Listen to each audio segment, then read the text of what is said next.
Hey there, my name's Kathleen. Thanks so much for joining me for a brief yoga practice today. Have you ever heard of bed yoga? Me neither, but turns out I practice it all the time.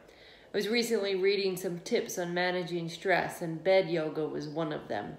So I figured, why not? In fact, often when I'm teaching my classes, I always say, everything we just did, you could have just done lying in your bed.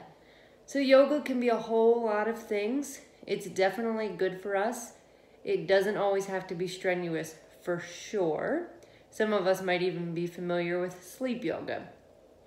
Today we won't be sleeping, but we'll be doing some practices that you could do lying in bed, sitting in bed, or maybe even on the floor. I know there are days I feel like I really want and should move my body, but maybe something strenuous isn't what I need to be doing that day for my mind or my body. So this is a bit of a practice that I might consider or offer for those moments.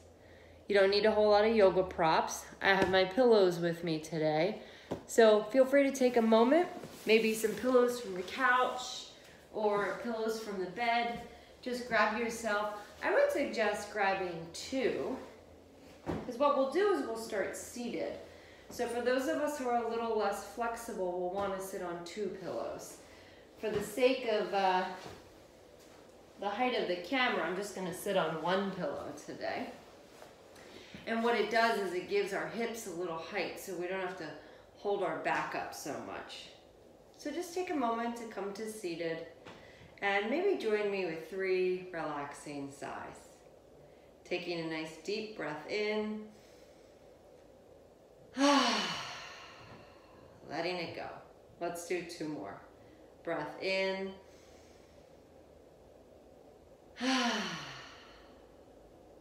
One more. Big breath in.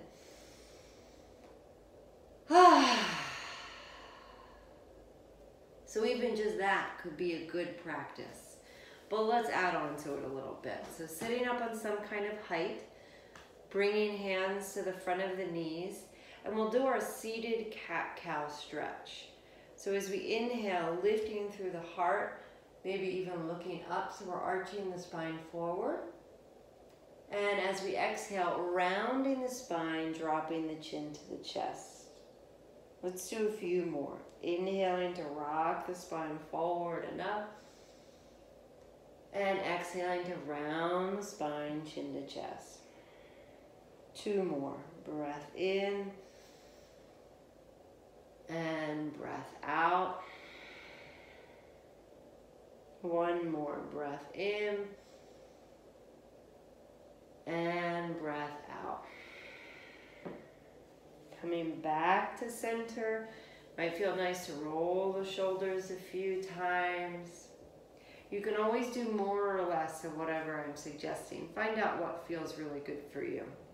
Let's take our arms to the sides. And a little twisting. Breathing in to extend up. Twisting to one side as we exhale to cross down. So we'll stay with movement. Inhale to center and exhaling to the other side. 1 more time each side. Inhaling, exhaling. Inhale to center and exhaling to twist.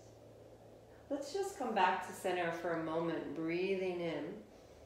And letting one arm lower down as we exhale, leaning up and over.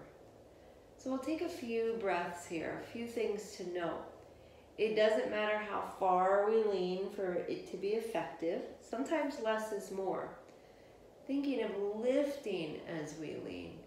So we're lifting through the crown of the head, lifting through the collarbone. Shoulders can be soft. 1 more breath, letting both hips sink. Whenever you're ready, breathing in and taking your time, stretching it wide as you switch to the other side. Remember, we don't need to lean very far. One side might even feel tighter than the other. And we can even roll the top ribs back slightly, letting both hips sink. Shoulders can be soft. Just 1 more breath. And then coming back to center, reaching up. And exhale, lowering down. So now we'll move to the lower part of our body. So a few different, lot of different things that we can do, but we'll just share a few today. So coming onto your back, if when you lie on your back, your chin lifts up a lot, maybe your neck is very tight, it's helpful to prop a thinner pillow under the head or maybe a folded blanket, but not so much that your chin is coming into your chest. So this one's fairly thin, so that's one way. It can be done without a pillow as well. Walking the heels in, and we'll take the right leg to the sky. Bending this knee to cross it over the other thigh. As long as your hip is comfortable, you can use your right hand to gently move your knee away. For some of us, this is more than enough stretch, so we stay and breathe here. Some of us might have a little more mobility where we would lift the left foot up, reach the right hand between the knees, and interlace the hands behind the left thigh. The left knee can rest, or you can play with extending it and lowering, maybe seeing how that feels. And let's take 2 more breaths here today. When you're doing this on your own, you might want to linger for a few more. One more exhale. And gently lowering the left foot to the ground, uncrossing the right leg, foot to the ground, and then or the bed, and then we'll take the left leg up, crossing ankle over the thigh, maybe gently moving the left knee away. You're welcome to stay here or lift the right foot up. Hands between the knees to interlace the hands behind the right thigh. Some of us are a little more flexible and we're comfortable bringing hands in front of the shin. We don't get more points for doing that, so only do what feels good for you.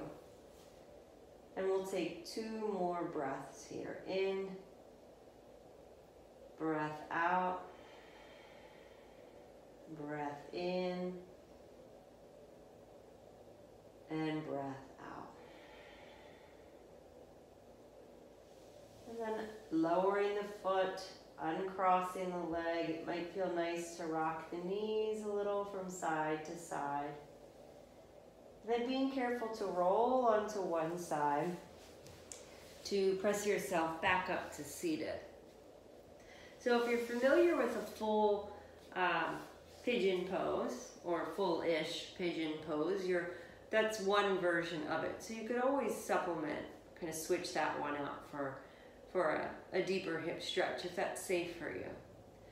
But next, we'll do a wide-legged forward fold. This is one of my favorites. I get a lot of tension in the back of my legs, especially around bedtime.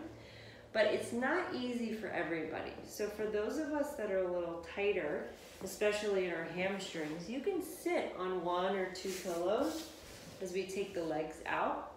You could even use a rolled up towel and kind of tuck it to the back of the knees. That's another way of doing this. For the sake of props, I'll be doing it without those extra things today. But not everybody's legs lay flat like this. So if that's the case for you, or your back is really rounded, roll up a towel under each knee, and you can stack as many pillows as you want in front. So since I just have one and I'm sitting on the other, we'll just fold this one. So you can take a moment to stretch the spine up and then folding forward. So everybody's going to feel and look a little different as we fold. This might be reasonable for you. Maybe you can fold a little more deeper into this. And if you're really sleepy and you're comfortable enough, I would suggest setting a little timer for these. I have a habit of falling asleep in some of what I now know is my bedtime yoga. So I would say about 3 to 5 minutes. If you're familiar with a yin yoga practice, we might do up to 5 minutes. But for now, we'll just take 2 more breaths. In Breath out. Breath in.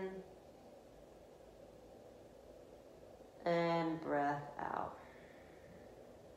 So to come out of this, maybe bringing the hands to the bed or the floor so your legs and back don't have to work. Just pressing into the hands to come back up to seated. So I'll show you just one more pose that can be helpful, especially if we feel a little tense in the mind when it's time to go to bed, which is a favorite pose for many people, child's pose. Not easy for everybody though. So we take the knees wide in a child's pose. If your hips don't touch your heels, mine actually don't. When I lean forward, mine lift up. We wouldn't want to stay here too long like that. So what we could do is we can take a pillow or a folded up blanket and tuck it between the heels and the hips. And that'll give us kind of a safer support for our hips and our knees. Sometimes I might even need two, depending on how my body feels. And then you take as many pillows as you want. I'm going to use a meditation cushion here to help with a little height. So you take a couple pillows, you lay down over your pillows. I would definitely set a timer for this one. In fact, I think I'm going to wrap the video up with this pose. So you could linger here for maybe up to 5 minutes. Great pose if you wake up in the middle of the night, maybe feeling a little anxious or you have some things on your mind. It can be, I know for me, it can be pretty comforting. I know a lot of people use this pose for the same reason. You could really do it at any time of the day. And just taking some time to breathe deeply. Maybe a little rhythmic breathing, matching the inhales with the exhales. I hope you find this video helpful. Feel free to let me know if you have any questions or comments. Please leave them below and we'll do our best to get back to you as soon as possible. I'm going to hang out here a little while longer. Thanks so much. Take care and be well.